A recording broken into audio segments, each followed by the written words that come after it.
Hi, welcome to Talking Books and Stuff, the program that talks all about books and writing and stuff.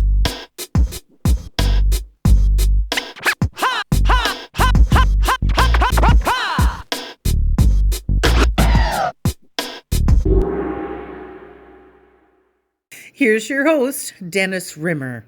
And here we are back again on Talking Books and Writing and Stuff. Today we have with us John Ivison. Now you'll know the name from columns in the National Post newspaper and across Canada in Post Media. Also from the book about Justin Trudeau we talked about a while back. But this time around, John Ivison, we have the Riotous Passions of Robbie Burns. So why did you decide... Actually, it says that you wrote this out of frustration. What's that all about? Yeah, well, it's a bit of a change of pace from Canadian politics, although I get frustrated with Canadian politics too. But the backstory to the Robbie Burns book is that I'm from a town called Dumfries, which is where Burns lived and wrote poetry and died in 1796 and is buried to this day. And, you know, Burns has become a bit of a phenomenon. There's a kind of cult of Robbie Burns. But there's not many people who actually read Burns, and there's even fewer who actually understand it and know about him and appreciate what a kind of charismatic character he was. So what I ended up doing was going back to his letters. I mean, he was a prolific writer. He wrote to friends and dedicated poems to them and wrote long letters to them. And most of those letters are still in existence. And so I went through the letters and actually took the bits that I thought were most interesting and most funny, and the bits that revealed who this guy was, and I've used them as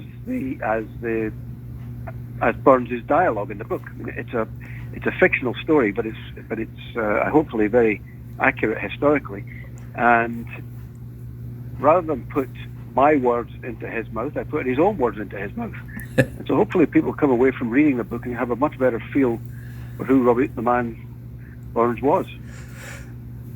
And you say that he's been turned into some sort of cottage industry with tea towels and haggis mugs and stuff like that. So that's not quite the kind of image we should have of Robbie Burns?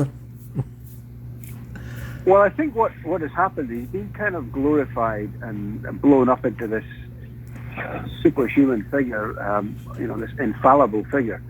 And yet, in real life, he was very fallible. I mean, he was a philanderer. He was a massive contradiction. On the one hand, he was obviously capable of great love and expressing great emotion. And yet, on the other hand, he could be very callous, particularly when it came to women, who he'd had his way with and then discarded.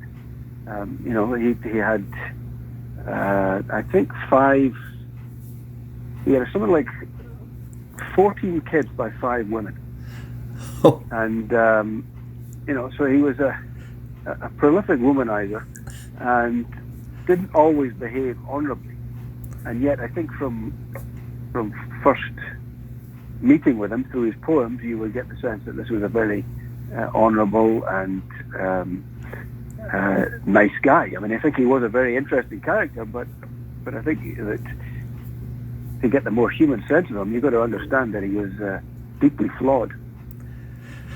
And John Ivison is with us. I lost my train of thought there for a minute, talking about Robert Burns, 1759 to 1796. So he was quite a young guy when he died. Was that because of his riotous passions? Well, he may well have been, in fact. There was a theory that some of his riotous passions might have caught up with him. The cause of death was officially, I think, pneumonia, but it may well have been that some of his philandering caught up with him. More likely, as well, he was 36 when he died, but he had a very full life and spent much of it outdoors in all kinds of weather.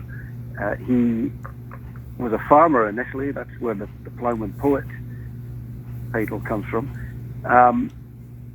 He farmed a farm near Dumfries. It didn't prosper, and so he ended up working for as an exciseman, basically a tax collector on on alcoholic goods and imported goods, working for the British government, which was a very uncomfortable position for him, because he was, not only was he a Jacobite, he didn't think that the House of Hanover should be on the throne, but he was also a sympathizer with Republican France, which eventually was at war with the British government, and therefore his political views were somewhat suspect, and he was nearly fired by the British government as an exciseman.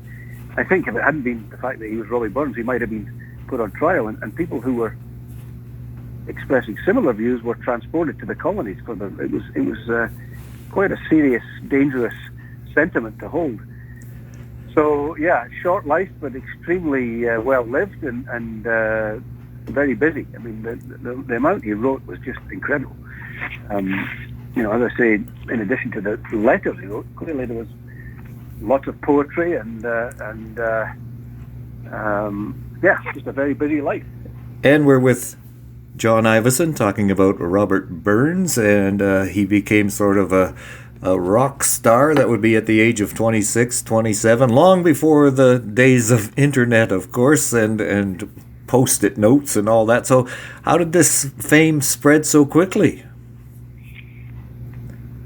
So he produced this Kilmarnock edition in 1786, which became instantly popular, and he went to Edinburgh to release a second edition.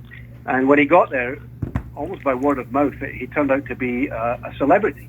The book that I wrote is set during his time in Edinburgh, which was, the seat of the Scottish Enlightenment. It was a place where people like Adam Smith, who wrote The Wealth of Nations, were going around. It was a very a place of a lot of ideas and a lot of intellectual discussion, and he kind of moved into this environment.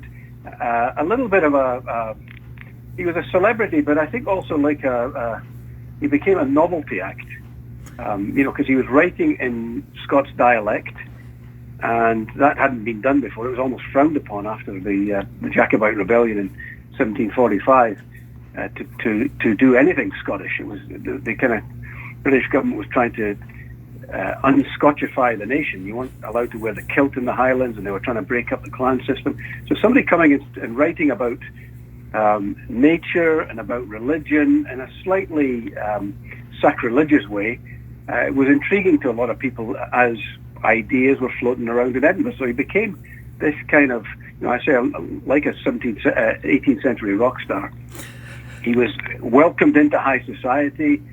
He met the women of high society. They were slightly titillated by him, but they kind of held him at arm's length because he was not of noble stock. He was a peasant and a ploughman poet. But he was a very charismatic figure, and he was intriguing to them.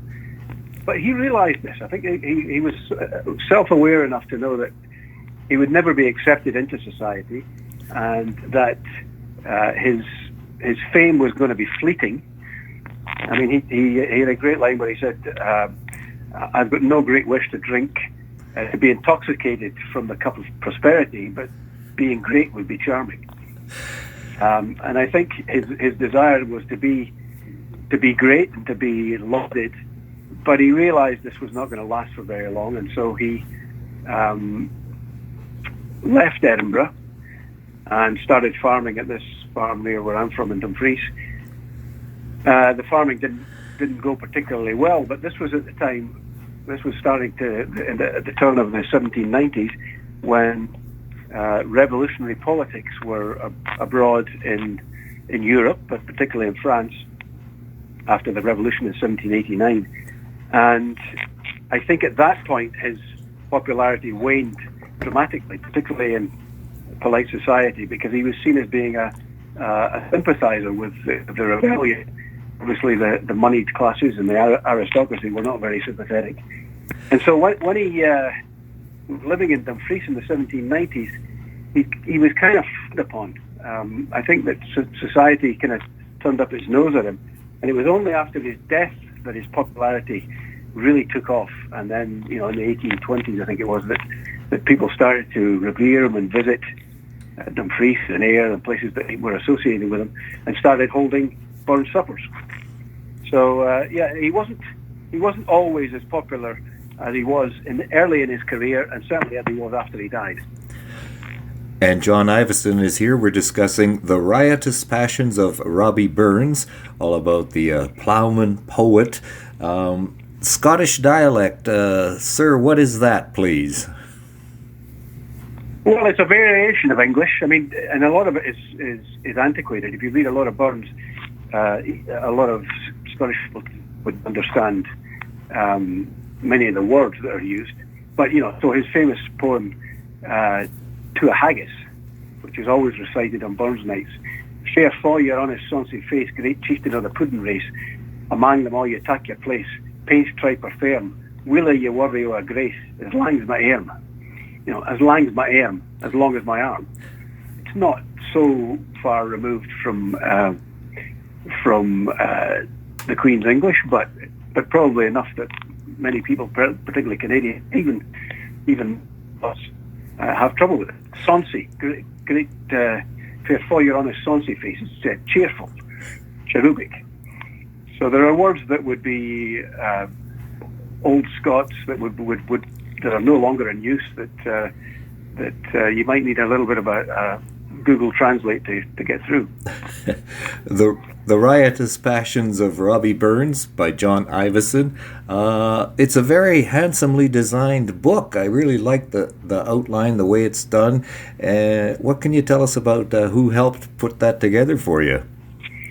Well, the publisher is a local publisher, Ottawa Press and Publishing, and they had a local artist who did the rendition of Burns and did a couple of portraits at the back of the book as well.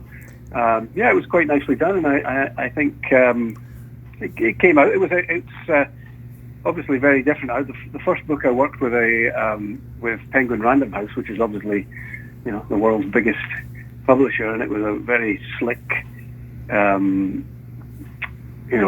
multinational organization, and books went all around the world. This was slightly different, a little bit more homespun, but it was a good experience too. What intrigued me was that obviously a smaller publisher, you're only going to distribute books locally, even maybe across Canada through chapters or whatever. But Amazon now has a capacity whereby they print the book for you. So many of my family and friends in the UK had books through Amazon before I even got a copy here.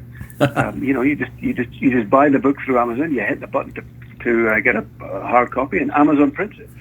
So it really has changed, I think, what is possible for local publishers. You can now basically distribute your book anywhere in the world. And that's wonderful. And so is the book, The Riotous Passions of Robbie Burns by John Ivison. And it's written in sort of, I'll call it like an old-fashioned style, sort of like Sir Arthur Conan Doyle and Robert Louis Stevenson. I assume that was a deliberate choice. Yeah, that was almost a necessity. Once I'd decided I was going to use Burns' own words for his dialect, then obviously I had to do the same kind of speech with all the other characters. But it's not written in dialect. I mean, I tried to avoid that, so I didn't use a lot of the old Scots words or the local dialect words, so that it was more accessible, because clearly the audience was primarily Canadian.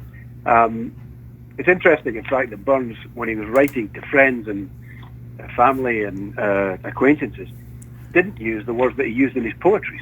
So he almost amped up his own use of the vernacular in his poems in a way that he didn't even use day to day. John Ivison is here. We're talking about The Riotous Passions of Robbie Burns. Quick note here. I understand the family name was Burness, and then it was changed by his brother.